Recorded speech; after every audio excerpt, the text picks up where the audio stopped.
Shalom, selamat pagi Bapak Ibu Saudara-saudari yang saya kasihi. Selamat hari Minggu, selamat mempersiapkan hati untuk beribadah kepada Tuhan dan bahkan merenungkan firman Tuhan pada pagi hari ini. Sebelum kita mendengarkan firman Tuhan dan merenungkannya, mari kita tenangkan hati, mengarahkan seluruh kehidupan kita kepada Tuhan. Mari kita berdoa. Terima kasih Tuhan untuk pagi hari ini, minggu pertama di bulan September. Kami bisa nikmati kembali Tuhan pada hari ini dengan tubuh yang segar, sehat. Kami bersyukur kepada Tuhan. Engkau sungguh Allah yang baik, pemurah, limpah rahmat dalam kehidupan kami. Terima kasih Tuhan. Sebentar kami akan merenungkan firman-Mu, berbicara kepada kami Tuhan, supaya setiap kami yang mendengarkan, merenungkan, dan melakukannya dalam kehidupan kami menjadi pribadi-pribadi yang berkenan di hati Tuhan. Terpuji nama-Mu ya Tuhan, dan biar Roh Kudus-Mu yang menyingkapkan setiap rahasia-rahasia ilahi melalui kebenaran firman-Mu pada pagi hari ini kepada setiap kami. Di dalam nama Yesus kami berdoa dan mengucap syukur. Amin. Bapak Ibu Saudara-saudari yang saya kasihi, hari ini topik renungan kita adalah Aku Hanya Tanah Liat, Buatan Tangan-Mu. Kita akan membuka Alkitab kita dari Yesaya pasal 64 ayatnya yang ke-8. Yesaya pasal 64 ayatnya yang ke-8. Mari kita baca bersama ayat firman Tuhan ini yang menjadi landasan renungan kita pada pagi hari ini. Tetapi sekarang ya Tuhan, Engkaulah Bapa kami. Kamilah tanah liat dan Engkaulah yang membentuk kami. Dan kami sekalian adalah buatan tangan-Mu. Sekali lagi saya akan bacakan. Tetapi sekarang ya Tuhan, Engkaulah Bapa kami. Kamilah tanah liat dan Engkaulah yang membentuk kami. Dan kami sekalian adalah buatan tangan-Mu. Bapak Ibu Saudara-saudari yang saya kasihi, hidup orang percaya digambarkan seperti tanah liat di tangan sang penjunan, di mana Tuhan adalah sang penjunan. Nah, untuk menjadi bejana yang bernilai, ya, tanah liat harus mengalami proses pembentukan sedemikian rupa sampai menjadi lumat, lentur, lunak, dibentuk sedemikian rupa. Ya, demikianlah hidup kita di dalam tangan Tuhan. Ya, sebagai tanah liat seringkali memerlukan proses-proses yang khusus, ya, di dalam pembentukannya, sehingga dia bisa menjadi lumat, jadi lentur, lunak, sehingga mudah dibentuk, mudah diarahkan, mudah dijadikan sesuai dengan apa yang menjadi kehendak sang penjunan. Kalau kita melihat di dalam kehidupan kita, demikian juga ketika Tuhan mulai dengan tangannya, dengan karya-karyanya bekerja, dia mengambil gumpalan tanah liat, yaitu saya dan saudara, dan membentuknya sesuai dengan kehendaknya. Tanah liat yang memiliki karakter yang berbeda satu dengan yang lain, yang memiliki sikap hidup yang berbeda satu dengan yang lain, yang memiliki kehendak yang unik satu dengan yang lain, dibentuk di tangan Tuhan sesuai dengan apa yang Dia kehendaki. Bapak Ibu Saudara-saudari yang saya kasihi, demikianlah hidup kita di dalam tangan Tuhan. Namun pertanyaannya bagi kita pada pagi hari ini, apakah kita bersedia menjadi tanah liat yang memberi diri untuk diproses Tuhan atau tidak? Ini menjadi penting kemudian saudara, karena dengan demikian proses Tuhan itu bisa terjadi hanya jika kita memberi diri untuk diproses Tuhan. Hanya jika kita dengan sukarela, dengan penuh kesadaran menyadari bahwa hidup ini memang sudah seharusnya dibentuk sesuai dengan rencana Tuhan. Saudara-saudari yang saya kasihi, kalau kita kembali kepada firman Tuhan, kita sesungguhnya takkan bisa lari dari yang namanya proses. Kita tidak bisa lepas dari yang namanya sebuah proses pembentukan. Ya, sebab tidak ada istilah kita ini hidup instan sudah dari bayi lalu instan kemudian menjadi orang yang dewasa dan segera menikah di dalam satu hari. Tidak mungkin. Tidak mungkin. Ada proses, ada sebuah proses pertumbuhan, ada proses perubahan bentuk, ada proses pembentukan karakter. Jadi tidak ada satupun manusia di muka bumi ini yang anti dengan namanya proses. Proses pembentukan apalagi, saudara. Bapak ibu saudara-saudari yang saya kasihi, apa yang dikatakan oleh firman Tuhan di dalam Yesaya pasal 44 ayatnya yang ke-24, saudara. Mari kita baca. Di sana dikatakan bahwa beginilah firman Tuhan penebusmu yang membentuk engkau sejak dari kandungan. Akulah Tuhan yang menjadikan segala sesuatu, yang seorang diri membentangkan langit, yang menghamparkan bumi.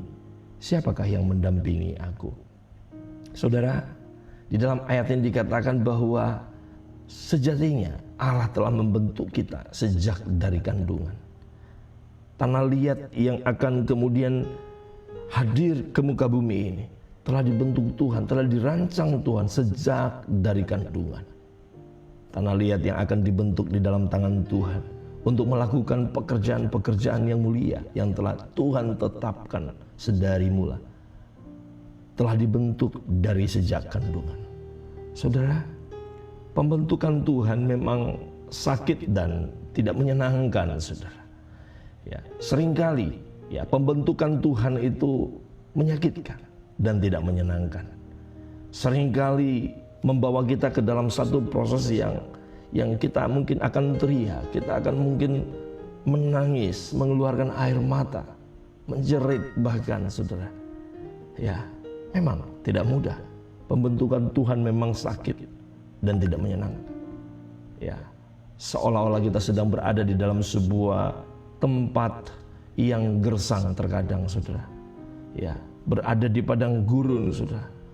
Karena itu seringkali banyak orang mengeluh kemudian di dalam proses-proses Tuhan dalam hidupnya. Mengeluh, ya, mengomel, ya, memberontak bahkan. Ya, Bapak Ibu saudara-saudari yang saya kasihi, kita harus menyadari kebenaran firman Tuhan pada pagi hari ini. Kita tidak boleh bersikap seperti bangsa Israel ketika Tuhan memproses mereka, hendak membawa mereka ke satu tujuan yang pasti, tanah perjanjian. Namun kita ketahui bersama bagaimana kemudian di dalam pimpinan Musa, bangsa Israel justru Tuhan proses, harus berputar-putar selama 40 tahun di padang gurun sebelum kemudian mereka mencapai tanah perjanjian.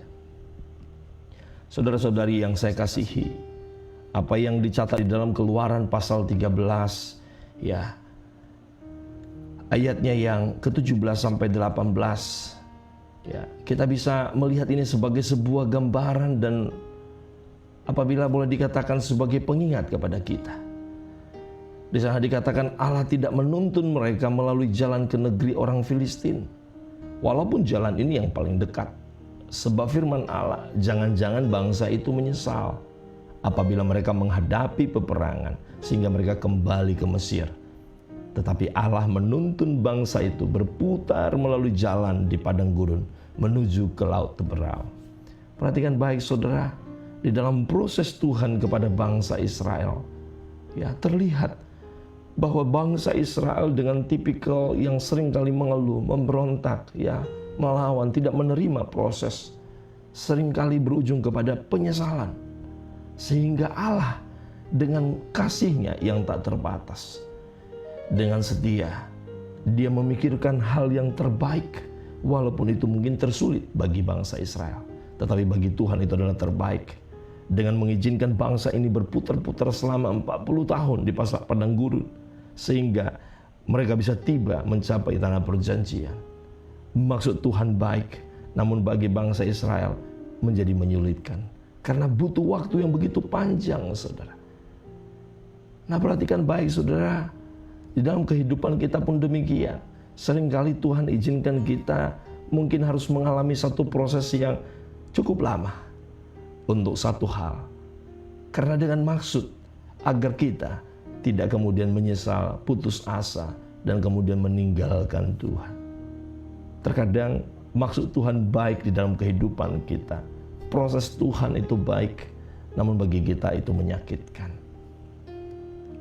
Saudara-saudari yang saya kasihi, pada pagi hari ini saya hendak berkata kepada setiap saudara bahwa Tuhan belum selesai berurusan dengan kita. Ya.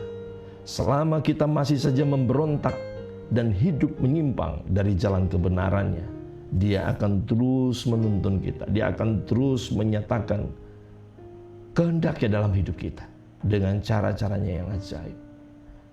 Bapak, Ibu, saudara-saudari yang saya kasihi, jangan pernah berbantah kepada Tuhan. Jangan pernah melawan proses Tuhan. Karena memang proses itu terkadang menyulitkan kita. Namun kalau kita menyadari firman Tuhan pada pagi hari ini, kita harus berkata, aku hanya tangan liat di dalam tangan-Mu. Aku hanya tanah liat di dalam tangan-Mu, Tuhan.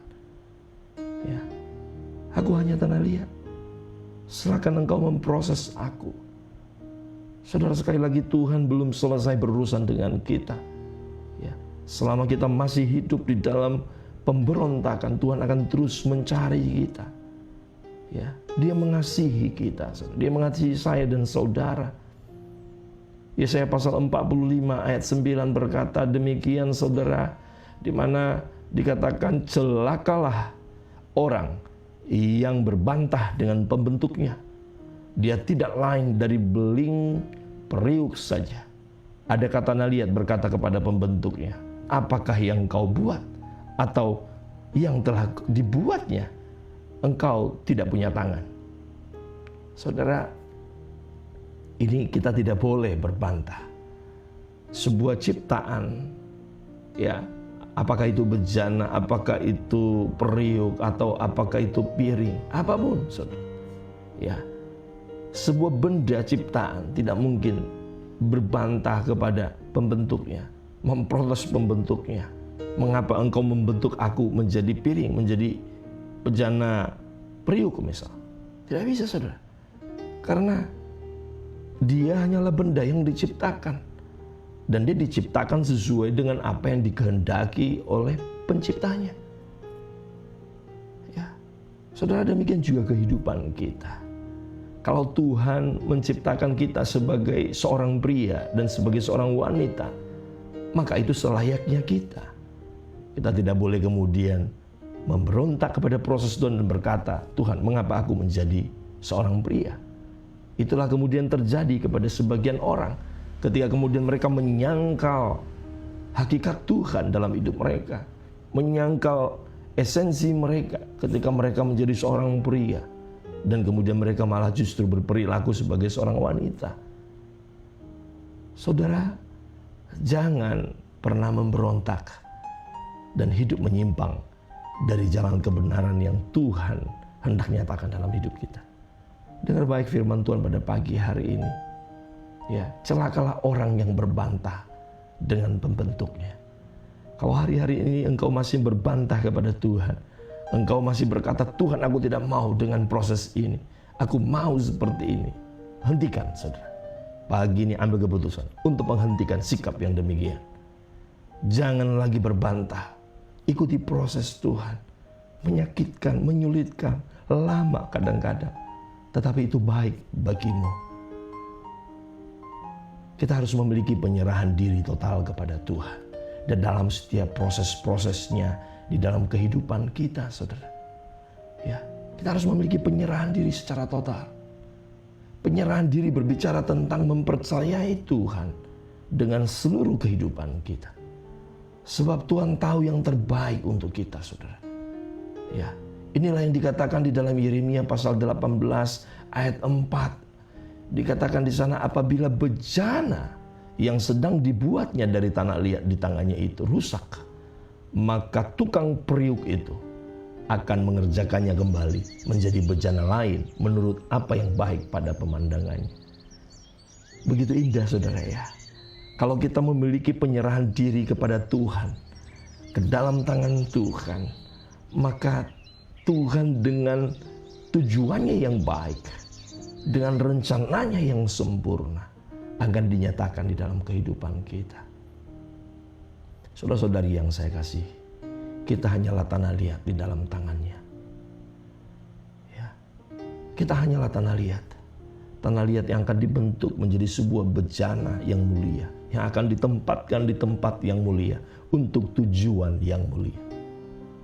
Dan kalaupun di dalam proses pembentukan tanah liat ini menjadi sebuah bejana, seperti apa yang disampaikan oleh firman Tuhan di dalam Yeremia 18 ayat 4 ini. Ketika bejana yang dibuatnya itu rusak, mungkin jatuh, mungkin satu kali kita jatuh di dalam satu pelanggaran, kita kemudian tidak lagi taat kepada Tuhan, maka Tuhan akan kembali mengerjakan kita. Tuhan akan kembali mengambil kita, menegur kita, mengizinkan persoalan, masalah terjadi untuk menyadarkan kita bahwa kita harus kembali kepada tujuan semula, untuk kembali kepada proses Tuhan. Tuhan akan mengambil kita lagi. Bejana yang rusak, bejana yang telah keluar dari jalur itu. Dan kemudian dia mengerjakan kita lagi, dia memproses kita lagi sedemikian rupa, hingga menjadi bejana lain yang berbeda, ciptaan yang baru, menurut apa yang baik pada pemandangannya. Saudara, kalau kita menyerahkan diri ke dalam tangan Tuhan, ke dalam tangan prosesnya Tuhan, maka begitu amat sangat indah kehidupan kita. Saudara-saudaraku yang terkasih, pada pagi hari ini, pada hari Minggu, sebelum kita datang beribadah kepada Tuhan, menjelang pagi dan siang nanti, sepanjang hari ini, mari refleksikan kehidupan kita saat kita datang beribadah kepada Tuhan sebagai wujud perjumpaan dengan Sang Penjunan, perjumpaan dengan Allah pencipta kita. Jika hari-hari ini engkau sedang memberontak, engkau sedang keluar dari jalurnya Tuhan, saat engkau datang beribadah kepada Tuhan, berjumpa dengan Tuhan, engkau katakan, Tuhan, aku hanyalah tanah liat di dalam tangan-Mu. Bentuklah aku seturut dengan kehendak-Mu. Aku mau taat Tuhan, aku mau menyerahkan diriku kepada Tuhan. Bapak, Ibu, saudara-saudari yang saya kasihi, pada pagi hari ini dengar baik firman Tuhan, ya, dan tanamkan di dalam pribadi kita, dalam pemikiran kita, di dalam kehidupan kita, bahwa kitalah bejana yang sedang dibentuk Tuhan. Tuhan belum selesai dengan hidup kita. Tuhan sedang membawa kita ke dalam maksud-maksudnya yang mulia. Oleh sebab itu, pagi hari ini, sementara engkau sedang mempersiapkan diri, datang beribadah kepada Tuhan, berjumpa dengan Tuhan, di dalam pujian penyembahan, di dalam firman-Nya yang akan dinyatakan, di dalam doa-doa permohonan kita, di dalam ucapan syukur kepada Dia, Dia akan kembali mengingatkan kita dan izinkan Tuhan memproses hidup kita, ya, sampai Tuhan tiba kepada maksud-maksudnya dalam hidup kita. Seperti apa yang dikatakan dalam Efesus pasal 2 ayat yang 10, demikian firman Tuhan, karena kita ini buatan Tuhan, diciptakan dalam Kristus untuk melakukan perbuatan baik yang dipersiapkan Allah sebelumnya. Ya, Ia mau supaya kita hidup di dalamnya.